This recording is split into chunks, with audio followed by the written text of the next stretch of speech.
म चाहिँ अहिले वालिङ मिर्दी भन्ने ठाउँमा छु होइन। वालिङदेखि 5 मिनट यता पर्छ। यो सिद्धार्थ हाइवे हो।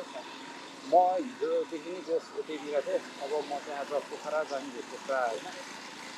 अनि पोखरा जाँदाखेरि सिद्धार्थ हाइवे हुँदै गइन्छ नि त, यो ट्याङ्गा नागडाँडा हुँदै यता वालिङदेखि जाँदा। तर मलाई चाहिँ वालिङदेखि के भन्छ अरे यो पनौ निस्कन्छ भन्ने थाहा छ, तर म यो बाटो चाहिँ हिँड्ने छैन। त्यही भएर म आज हिँडौँ भनेको एक्लै हो। अनि यहाँ ठ्याक्क म्यापहरू छ अघि हेरिन्छ है त।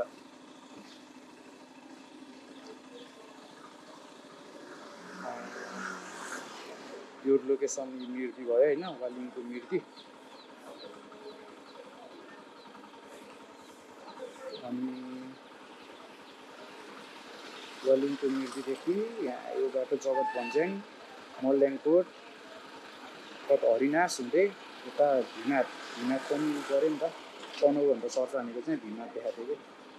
त्यही भएर यतातिर हिँड्न लाग्छु। अब एकजनालाई सोधौँ यो बाटो कस्तो भन्ने। यहाँ जगत भन्ज्याङ भनेको त यहीँ होइन, 4-5 छ त्यो म्याक्सिमम् 10 किलोमिटर जति होला।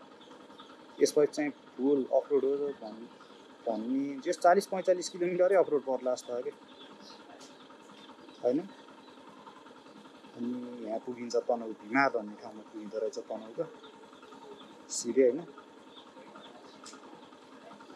पोखरा यहाँ हो होइन। यसरी गयो नि भयो, यसरी गएर यसरी गयो नि भयो। यता हिँडिराखेको भन्दै यताबाट जाने भनेको अब के हुन्छ सोधौँ न कसैलाई।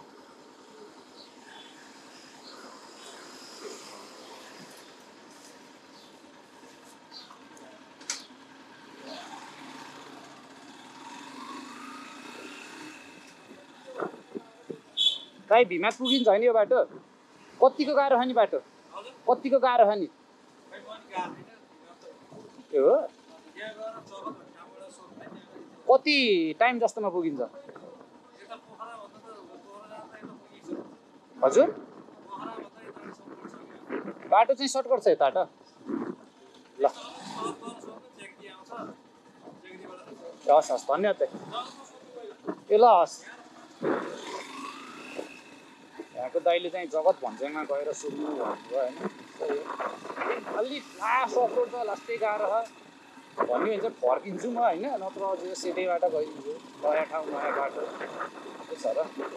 कति 12-55 भयो, म 5-6-7 वर्षसम्म पोखरा घर पुगेँ भयो नि त।